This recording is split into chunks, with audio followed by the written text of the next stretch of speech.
এই যে বন্ধুরা আমার পিৎজাটা আমি এবার কেটে দেখব কেমন হয়েছে আমার পিৎজাটা।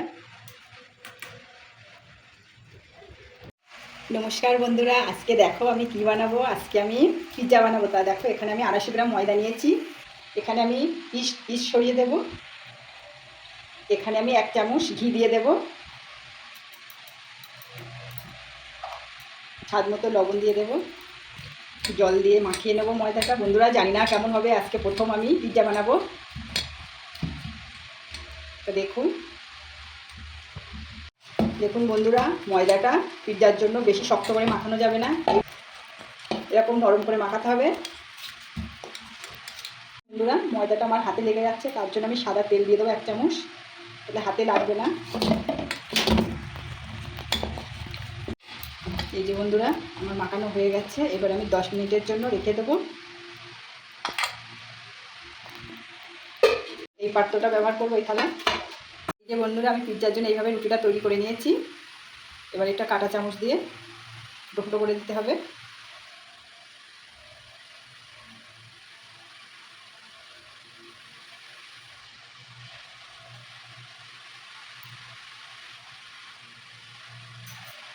পিৎজা সস দিয়ে দেবো।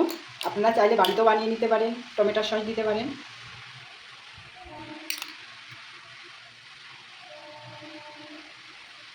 হয়ে গেছে, আমি আরেকবার কাঁটা চামচ দিয়ে টুকরো করে দেবো।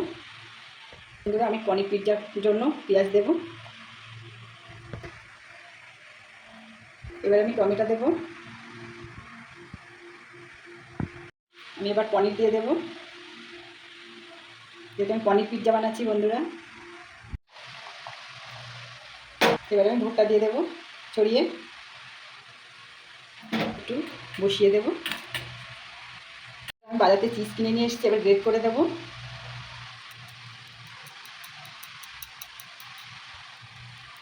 বন্ধুরা আমার পিৎজাটা রেডি করে রেখেছি, এবার এটা বসিয়ে দিয়েছি।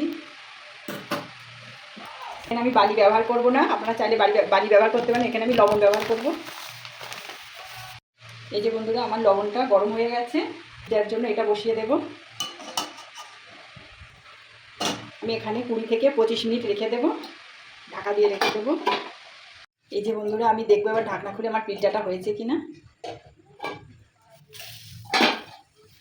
এবার পিৎজাটা নামিয়ে নেবো। আমি 20-25 মিনিট বলেছিলাম, কিন্তু না, আমার 45 মিনিট সময় লেগেছে।